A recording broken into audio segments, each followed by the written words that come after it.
Hi, everyone. 2 years ago, my life changed forever. My wife, Kelsey, and I welcomed our daughter, Leela, into the world. Now, becoming a parent is an amazing, amazing experience. Your whole world changes overnight, and all of your priorities change immediately, so fast that it makes it really difficult to process sometimes. Now, you also have to learn a tremendous amount about being a parent, like, for example, how to dress your child. This was new to me. This is an actual outfit. I thought this was a good idea. And even Leela knows that it's not a good idea. So there was so much to learn and so much craziness all at once. And to add to the craziness, Kelsey and I both work from home. We're entrepreneurs. We run our own businesses. So Kelsey develops courses online for yoga teachers. I'm an author. And so I'm working from home. Kelsey's working from home. We have an infant, and we're trying to make sure that everything gets done that needs done. And life is really, really, really busy. And a couple weeks into this amazing experience, when the sleep deprivation really kicked in, like around week 8, I had this thought, and it was the same thought that parents across the ages, internationally, everybody has had this thought, which is, I am never going to have free time ever again.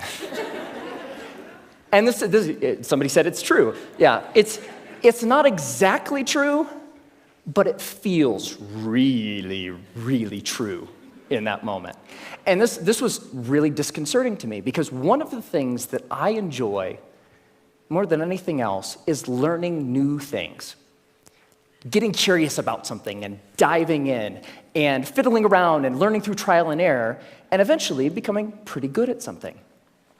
And without this free time, I didn't know how I was ever going to do that ever again.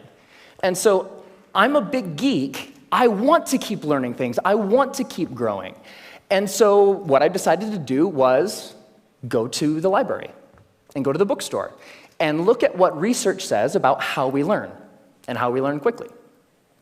And I read a bunch of books, I read a bunch of websites, and trying to answer this question: how long does it take to acquire a new skill?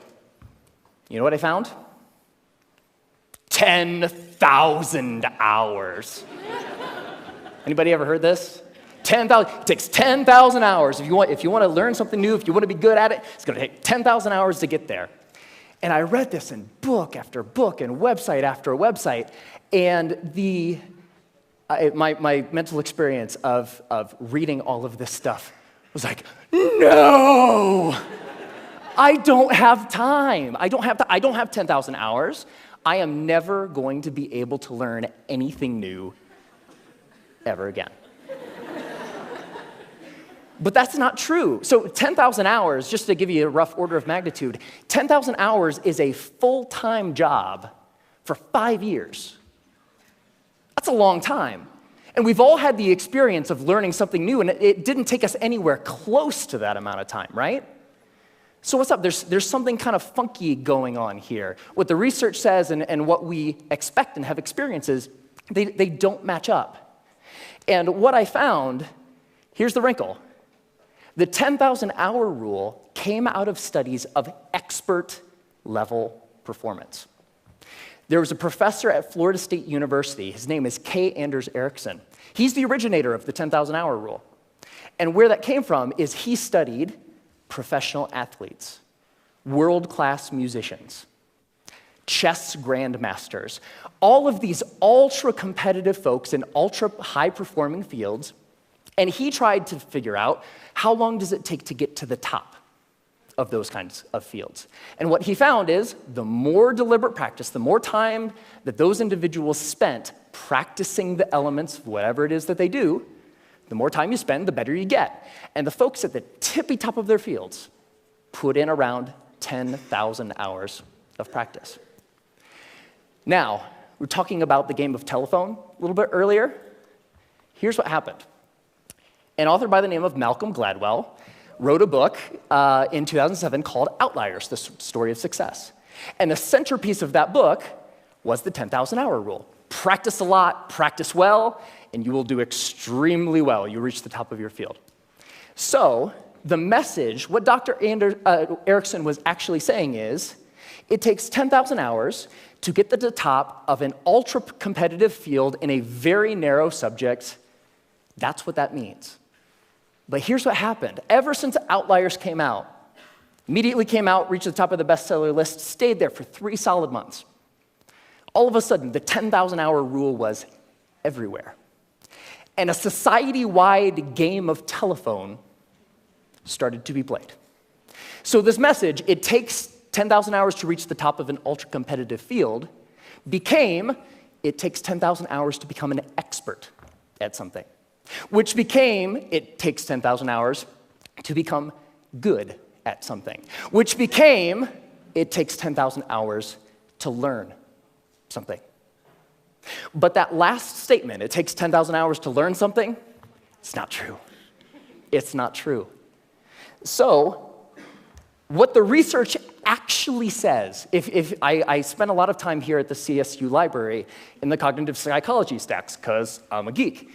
And when you actually look at the studies of skill acquisition, you see over and over and over a graph like this. Now, researchers, whether they're studying a motor skill, something you do physically, or a mental skill, they like to study things that they can time, because you can quantify that, right? So they'll give research participants a little task, something that requires physical arrangement or something that requires learning a little mental trick, and they'll time how long a participant takes to complete the skill. And here's what this graph says. When you start, so when researchers gave participants a task, it took them a really long time because it was new and they were horrible. With a little bit of practice, they get better and better and better, and that early part of practice is really, really efficient. People get good at things with just a little bit of practice. Now, what's interesting to note is that if, we don't really, for skills that we want to learn for ourselves, we don't care so much about time, right? We just care about how good we are, whatever good happens to mean. So if we relabel performance time to how good you are, the graph flips, and you get this famous and widely known, this is the learning curve. And the story of the learning curve is when you start, you're grossly incompetent and you know it, right? With a little bit of practice, you get really good really quick. So that early level of improvement is really fast. And then at a certain point, you reach a plateau, and the subsequent gains become much harder to get. They take more time to get. Now, my question is, I want that, right? How long does it take from starting something and being grossly incompetent and knowing it to being reasonably good in, hopefully, as short a period of time as possible? So, how long does that take? Here's what my research says. 20 hours. That's it. You can go from knowing nothing about any skill that you can think of. Want to learn a language? Want to learn how to draw? Want to learn how to juggle flaming chainsaws? If you put 20 hours of focused, deliberate practice into that thing, you will be astounded at how good you are. 20 hours is doable. That's about 45 minutes a day for about a month, even skipping a couple days here and there. 20 hours isn't that hard to accumulate. Now, there's a method to doing this, because it's not like you can just start fiddling around for about 20 hours and expect these massive improvements. There's a way to practice intelligently. There's a way to practice efficiently that will make sure that you invest those 20 hours in the most effective way that you possibly can. And here's the method. It applies to anything. The first is to deconstruct the skill. Decide exactly what you want to be able to do when you're done, and then look into the skill and break it down into smaller and smaller pieces. Most of the things that we think of as skills are actually big bundles of skills that require all sorts of different things. The more you can break apart the skill, the more you're able to decide what are the parts of this skill that will actually help me get to what I want, and then you can practice those first. And if you practice the most important things first, you'll be able to improve your performance in the least amount of time possible. The second is learn enough to self-correct.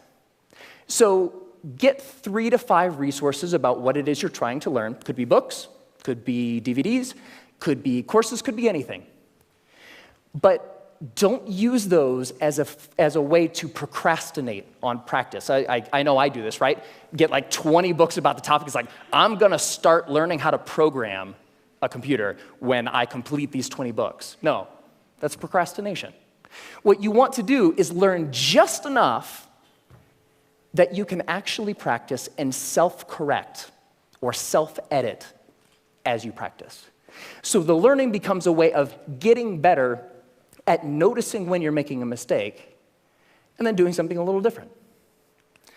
The third is to remove barriers to practice. Distractions, television, internet, all of these things that get in the way of you actually sitting down and doing the work. And the more you're able to use just a little bit of willpower to remove the distractions that are keeping you from practicing, the more likely you are to actually sit down and practice, right? And the fourth is to practice for at least 20 hours. Now, most skills have what I call a frustration barrier. You know, the grossly incompetent knowing it part. That's really, really frustrating. We don't like to feel stupid. And feeling stupid is a barrier to us actually sitting down and doing the work. So by pre-committing to practicing whatever it is that you want to do for at least 20 hours, you will be able to overcome that initial frustration barrier and stick with the practice long enough to actually reap the rewards. All right? That's it. It's not rocket science. 4 very simple steps that you can use to learn anything. Now, this is easy to talk about in theory, but it's more fun to talk about in practice. So one of the things that I've wanted to learn how to do for a long time is play the ukulele.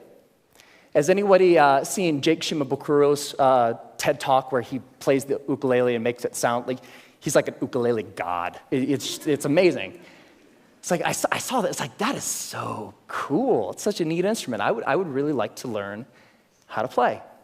And so I decided that to test this theory, I wanted to put 20 hours into practicing the ukulele and see where we got.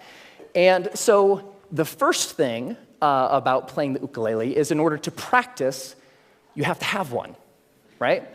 So I got an ukulele, and my lovely assistant, thank you, sir. I think I need the cord here. It's not just an ukulele, it's an electric ukulele. Yeah.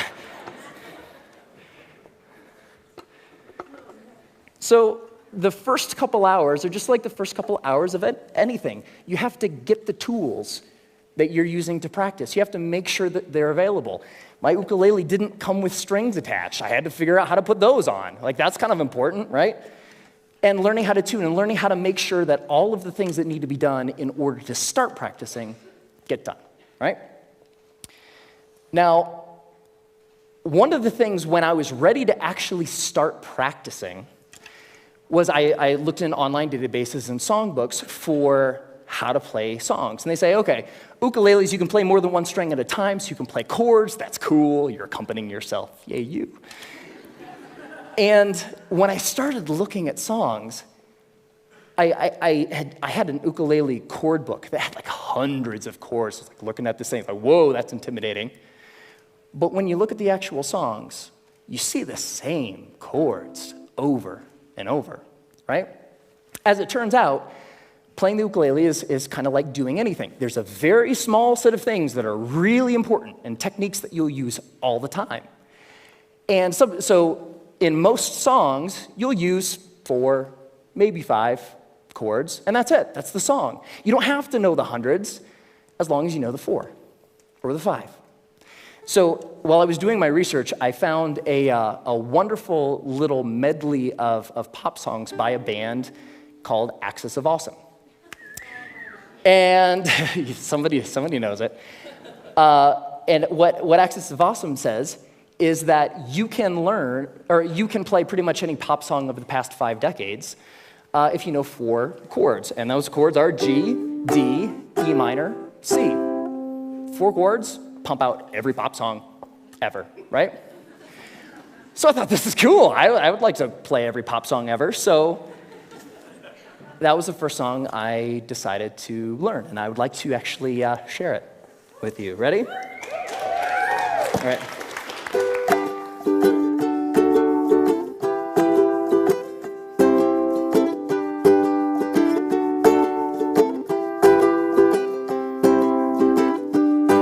Just a small town girl living in a lonely world. She took the midnight train going anywhere. I heard that you settled down, that you found a girl, that you're married now. Every night in my dreams I see you, I feel you. That is how I know we'll go on. I won't hesitate no more, no more. It cannot wait, I'm yours. 'Cause you are amazing. We did amazing things. If I could, then I would. I'd go wherever you will. And can you feel the love tonight? Can you live with or without you? When I find myself in times of trouble, Mother Mary comes to me. Sometimes I feel like I don't have a partner. No woman, no cry, I'm on, but surely is a dream. I come from a land down under. Once a jolly swag man camped by a billabong. Hey, I just met you, and this is crazy. Now here's my number, so call me. Hey, sexy lady, whoop, whoop, whoop, whoop, whoop 'em Gangnam Style. Time to say goodbye. Closing time. Every new beginning comes from some other beginning's end.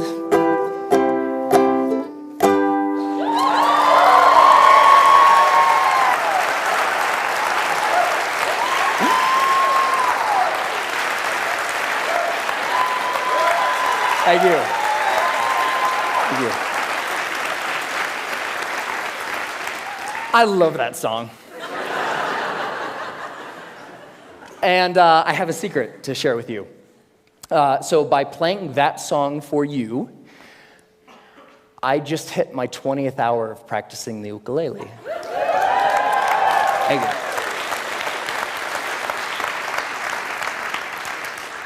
And so it's amazing, pretty much anything that you can think of. What do you want to do? The major barrier to learning something new is not intellectual. It's not the process of you learning a bunch of little tips or tricks or things. The major barrier is emotional. We're scared. Feeling stupid doesn't feel good. In the beginning of learning anything new, you feel really stupid.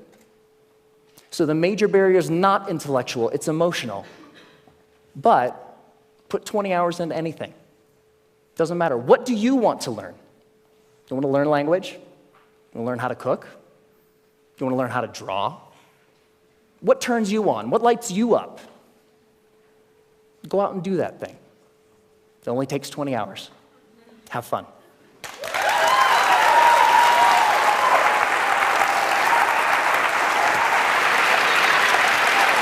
Great job.